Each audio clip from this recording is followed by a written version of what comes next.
após sair na imprensa que o secretário de Estado americano, Marco Rubio, declarou que sanções do governo Trump ao juiz Alexandre de Moraes do STF podem acontecer a qualquer momento, o sistema brasileiro decidiu reagir. A Procuradoria-Geral da República pediu nesta segunda-feira a abertura de um inquérito para investigar a atuação do deputado federal licenciado Eduardo Bolsonaro nos Estados Unidos contra autoridades brasileiras. Jornalistas da Globo criticaram a decisão da PGR e do STF, dizendo que isso só reforçará a narrativa de perseguição política ao mesmo tempo que criticaram a atuação do deputado brasileiro nos Estados Unidos. Eu concordo com o Merval, eu acho que é algo esdrúxulo, é algo fora do que se espera de um parlamentar brasileiro, é algo que significa um rebaixamento do status do Brasil como país soberano. Quer dizer, a gente tem as nossas leis, nós temos as nossas regras, por vezes aqui não há, ou com alguma frequência ultimamente, consenso entre os diferentes poderes da República, mas lá nos Estados Unidos também não, na França também não, isso é do jogo. Quando você começa a ir para um outro país dizendo, olha, presta atenção no que está acontecendo no meu país, que lá existe uma questão que a gente pode evocar para atrapalhar o processo que envolve o meu pai. Então, o uso, também pode se imputar a Eduardo Bolsonaro o uso de uma condição de deputado, de parlamentar, portanto, uma figura pública que está defendendo interesses absolutamente privados ou particulares. É uma questão.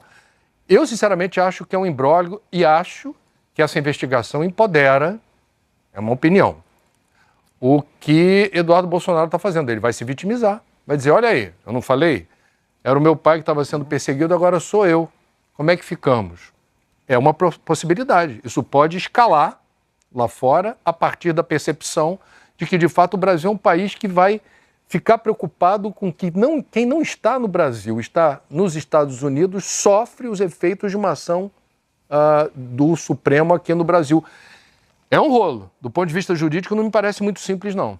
O governo brasileiro deveria fazer era, através do Itamaraty, protestar contra essa investigação que foi confirmada pelo secretário de Estado americano, que é um absurdo. Agora, querer processar o Eduardo Bolsonaro, que está lá nos Estados Unidos fazendo uma conspiração, estaria fazendo uma conspiração, ele está fazendo, tentando de tudo para salvar o pai, para criticar o Moraes, o STF, mas isso ele pode fazer o que ele quiser. Eu não vejo como o governo pode enquadrar isso numa conspiração.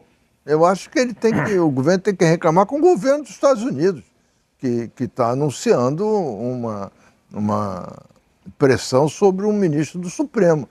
Agora, do Bolsonaro, não acho que ele tenha que ser processado, acho que ele tem que ser criticado. O Eduardo Bolsonaro já se pronunciou sobre o caso. Veja. O PGR Paulo Gonet acaba de abrir um inquérito contra mim, alegando que a minha atuação aqui nos Estados Unidos pode configurar o crime de abolição violenta do Estado Democrático de Direito, cuja pena pode chegar a 12 anos de cadeia. Essa medida, injusta e desesperada, só configura aquilo que sempre falamos. O Brasil vive um regime de exceção, onde tudo no judiciário depende de quem seja o cliente. Já que no passado, a esquerda fez ações internacionais muito mais agressivas contra os ministros do STF, ou mesmo a instituição da Presidência da República, e nunca foram sequer investigados. Porém, como eu já tinha dito, isso não irá me parar. Já sabia que essa seria a reação dos serviçais do regime. Foi justamente por isso que eu fiquei nos Estados Unidos. Gonet, o seu nome é, junto com Moraes, colocado como um dos principais violadores de direitos humanos. Você se prestou ao papel sujo e covarde de prender pessoas inocentes na farsa que virou os processos tocados pelo tiranete do Alexandre. Como católico, você deveria se envergonhar. Assim como um afogado que se debate para tentar se salvar, mas na verdade só faz afundar mais. Esse inquérito consolida o ponto de não retorno. Não creio que o secretário de Estado Marco Rubio e o presidente Donald Trump irão acolher a narrativa da esquerda, desistindo de sancionar os maiores violadores de direitos humanos da história do Brasil, os encarceradores em massa de senhoras desarmadas, que agiram decisivamente na morte do Clezão e condenar a mais de 8 anos de cadeia um congressista como Daniel Silveira por fazer um vídeo. Não. Os Estados Unidos agora têm uma chance de ouro para resgatar a sua tradição de exportadores de liberdades e democracia, atingindo Moraes e a sua quadrilha tirânica com punições exemplares, com o intuito de dar o exemplo aos protótipos de ditadores de outros países, ou mesmo de dentro do Brasil. O recado é: seguir esse caminho de psicopatia traz graves consequências. Que Deus abençoe o Brasil, que Deus abençoe a América. Nós venceremos. Esse foi o Boletim de hoje.